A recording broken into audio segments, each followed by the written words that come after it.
Yakuza has got to be one of the most insane game series I have ever played. From the incredibly over-the-top stories and ways you entertain yourself, to the downright insane action that takes the main stage. Yakuza, or Like a Dragon, sets itself apart nearly every step of the way by being a very strange mix of serious but completely over the top. So, since I started my adventure with this series only recently, I needed to show you how I ended up with 49 hours in this game in roughly a week and a half.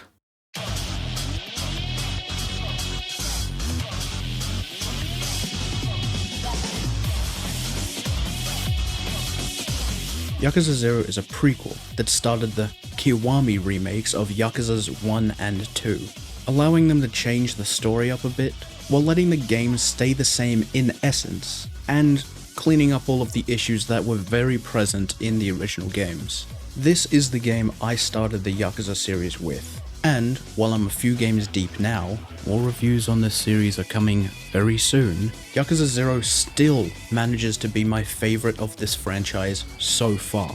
The sheer amount of things that you can do in this game is insane, even compared to most other games in this era.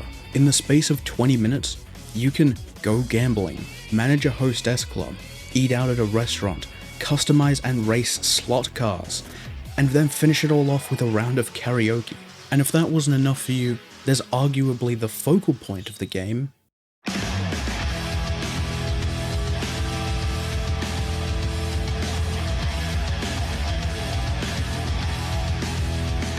Yakuza 0's combat is nearly unrivaled when it comes to satisfaction. Yakuza 0 works off of a form system. The characters you play as, either Kiryu or Majima, have access initially to 3 forms of fighting styles, and can unlock a 4th if, for Kiryu, you complete the Real Estate Royale, and for Majima, complete the Cabaret Club SAR. To be honest, it took me a little while to get accustomed to the fighting.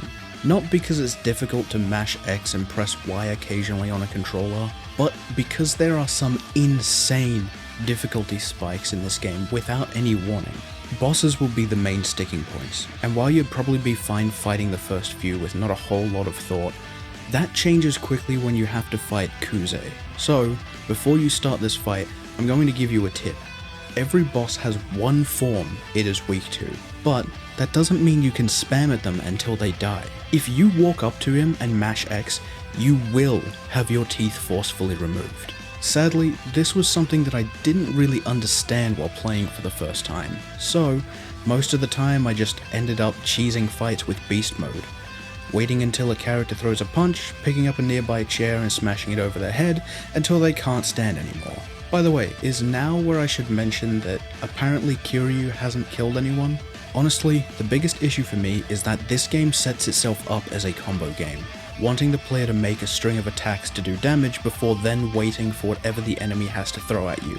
But when it comes to bosses, it treats the game completely differently, and while that mixes up the feel of the combat a bit, it does end up being extremely annoying when you don't understand what's happening and why the bosses feel invincible. So, this part's going to have some spoilers, and if you don't really want those spoilers, I'll have a timestamp in the description as to where you can skip to. Alright, now that those losers are gone, the Yakuza story is crazy. We're gonna go through this pretty quickly, but if you can't keep up, it's a video. You just rewind. Kiryu Kazuma is the main character. He works in the Kazuma family under his adoptive father Shintaro Kazuma, and with his blood brother Akira Nishiki. Kiryu beats up a dude in a place called the Empty Lot. He later winds up dead, he was shot. Kiryu gets called to the Dojima family afterwards and gets told off. It's also revealed later that Kuze, one of the Dojima's heads, was the one that ordered the hit. Trying to take accountability for the killing, Kiryu asks to be expelled from the family so that he can take punishment and not his daddy. This did not work out as he intended. Getting kicked out and laughed at, a new guy comes up to Kiryu and wants him to join his company, Tachibana. Tachibana gets Kiryu to work with Oda. This guy's an asshole. Working with Oda goes awry, and Kiryu is chased around the city until he's forced to fight Kuze again. Nishiki then helps Kiryu out of the town, before threatening to kill him, promptly followed by Nishiki crying, and Kiryu leaving Nishiki with no way back home. Seriously though, I have no idea how he got back to the city. Kiryu goes back to Serena, getting caught by the Yakuza and saved by Tachibana, who takes him to Little Asia. The owner of Little Asia tells Kiryu to leave the golden boy alone, so Kiryu sleeps with the homeless instead. After pleading with the Tojo clan's heads, they leave for Sotenbori, where Majima is, and meet with Masaru Sera. Mokoto, a blind trauma victim Majima has been looking after, is revealed to be the owner of the empty lot. Kiryu tries taking Makoto back to Tachibana, but is forced to hide in a construction site when the Tojo clan rocks up. Oda also decides that now is the time to reveal his sad backstory, and tell Kiryu that he's the reason Mokoto is traumatized, as well as attempting to kill Mokoto. Oda dies. When they get back, they're told Tachibana has been kidnapped. So, Nishiki and Kiryu try to save him. Tachibana dies. Mokoto tries to deal with the Dojima heads and is shot as Majima watches. Kiryu then fights Shibusawa and wins. While this is happening, Majima is also trying to save Mokoto, finding the assassin that shot Kiryu earlier and definitely not killing him. After that, Majima is told that Mokoto is alive and the empty lot is now under Sera's control. Yes, I know I left a lot out, but that is kind of the shortest version of the story I could tell. And as Majima is involved in a massive part of the story, adding his half probably would have doubled the length of this story section.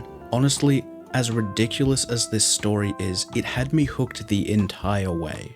It was like one of the best drama movies I've ever seen in my life, with a bunch of really cool action set pieces thrown in and like sprinkled around. いらっしゃいませ、お客様。いらっしゃいませ。